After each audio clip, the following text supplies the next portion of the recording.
प्रभु का धन्यवाद करती हूँ इस सुंदर समय के लिए, उसकी संगति के लिए, उसकी करुणा और दया के लिए, हर एक आशीष और बरकत के लिए जो उसने हम पर दी है और हम धरती पर जिंदा हैं, उसका नाम ले सकते हैं। और धरती पर उसने हमें संभाल के रखा है और हमेशा वो दया करता है। जिस तरह से मुर्गी अपने बच्चों को संभालती है, जब खतरा आता है तो वो अपने पंखों में छुपा लेती है और शोर मचाती है, उसी तरह से हमारा परमेश्वर भी है। जब भी हमारे पर कोई भी परेशानियाँ आती हैं तो वो हमें बचाता है और अपने पंखों में छुपा लेता है ताकि हम सुरक्षित रहें। और हमेशा की ज़िंदगी के लिए भी वो तैयार है हमें देने के लिए, ताकि हम उसके पास सदा रहें। वो हमसे प्यार करता है और उसका प्यार सागर से भी गहरा है। तो अगर हम प्रभु यीशु मसीह के वसीले से ये सब बातें माने तो मांगे या माने तो हमें वो हमेशा आशीष करेगा, देगा और हमेशा संभालेगा। तो प्रभु यीशु मसीह के वसीले से मांगती हूँ, आमीन। आज हम निर्गमन की किताब से 19वां अध्याय और 31 तक भी हम इसके बारे में अध्ययन करेंगे। आप इसको पूरा पढ़िए, क्योंकि अभी हम निर्गमन की किताब के बारे में बोल रहे हैं, जो बाइबल की दूसरी पुस्तक है। तो यहाँ पर बाइबल में कुछ ऐसा लिखा है कि जब मूसा इस्राएलियों को मिस्र देश से छुड़ा कर लाया तो बीच में लाल सागर पड़ा, जिसको परमेश्वर ने 2 टुकड़ों में बांट दिया और सूखी भूमि बन गई। और इस्राएली वहाँ से निकले और वो किनारे किनारे चलने लगे और बीच में जाकर उनको सीनाई जंगल मिला, जो बहुत बड़ा जंगल था। और परमेश्वर वहाँ से उनको गुजारना चाहते थे और वहाँ पर यरदन नदी भी थी और सीनाई पर्वत भी था।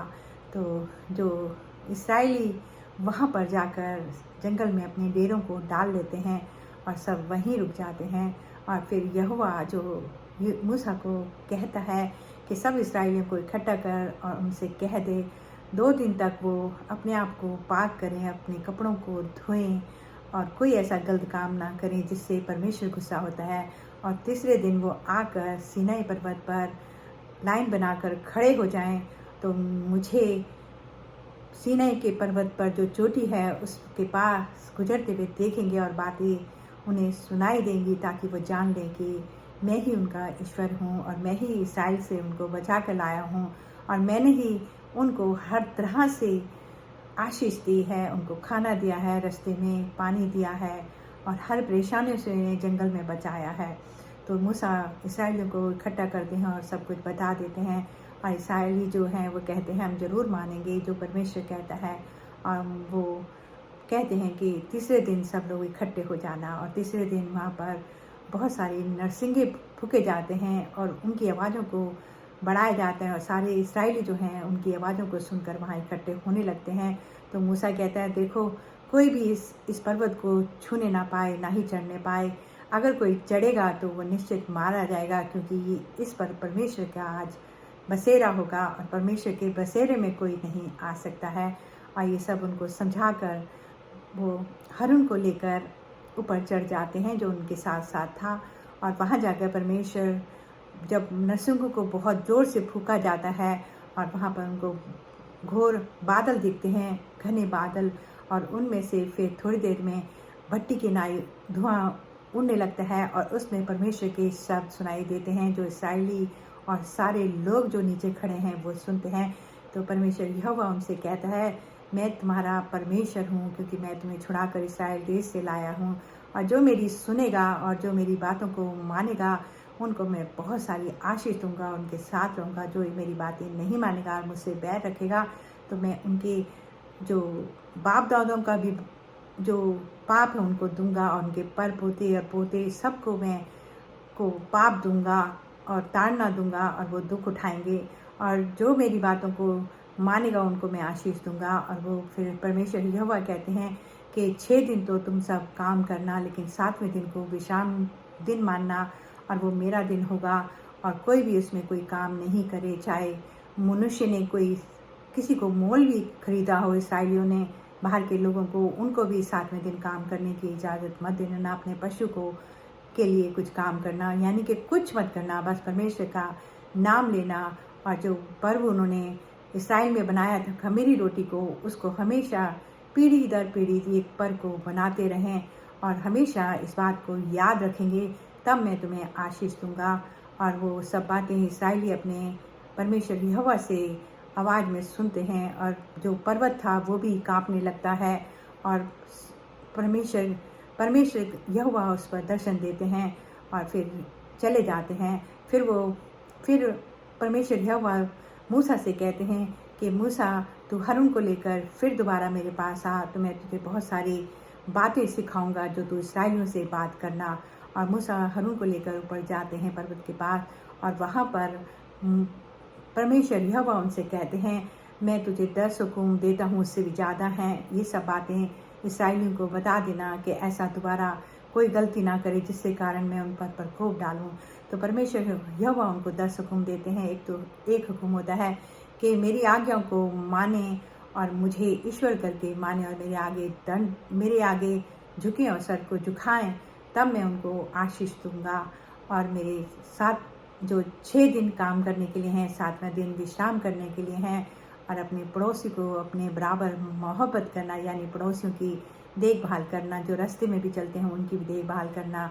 और कोई भी आकाश में या पृथ्वी पर या जल के अंदर कोई भी खोद कर मूर्ति को नहीं बनाना, ना ही दंडवत करना। इस बात से परमेश्वर बहुत जलन रखते हैं। वो नहीं चाहते उनके लोग किसी के आगे झुकें। अगर झुकना ही है तो हम सबको भी परमेश्वर के आगे झुकना चाहिए। परमेश्वर ने यहोवा ने इस्राएलियों के लिए दिए ये हुक्म हम पर भी लागू होते हैं, क्योंकि हम भी उनके अपने हैं। भले अन्य जातियों में से आए, लेकिन है तो उनके ही, इसलिए वो हमें भी संभालते हैं। और फिर वो कहते हैं कि चोरी नहीं करना, झूठ नहीं बोलना, पाप नहीं करना, और किसी चीज़ का लालच नहीं करना, किसी की चीज़ों को चुराना नहीं। ऐसे आप बहुत सारे हुक्मों को बाइबल में पढ़ लेंगे। और फिर उनको निर्देश दिया जाता है कि मैंने बहुत दिनों तक तुम्हारे साथ साथ रहा हूँ, और तुम अपने जहाँ पर तुम डेरा डालोगे वहाँ पर एक वेदी को बनाना, बहुत सारे पत्थरों को इकट्ठा करना, और वहाँ पर नर बलि और पशु बलि चढ़ाना। जो बहुत सारी बलियों के बारे में परमेश्वर यहोवा ने उनको आदेश दिया था, और उन्होंने सब इस्राएलियों को बताया।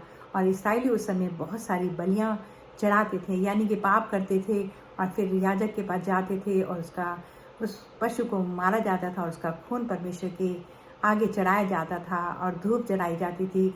और जिसको परमेश्वर ग्रहण करते थे याजक के द्वारा, तो उसके पाप को क्षमा किया जाता था। इस तरह से परमेश्वर ने उस तंबू के बारे में भी उनको बताया कि किस तरह का तंबू बनाना, किस तरह से उसमें सोने की चीज़ों को लगाना, और किस तरह से उनको सब कुछ तैयार करना। और वैसे ही इस्राएलियों ने सब कुछ किया।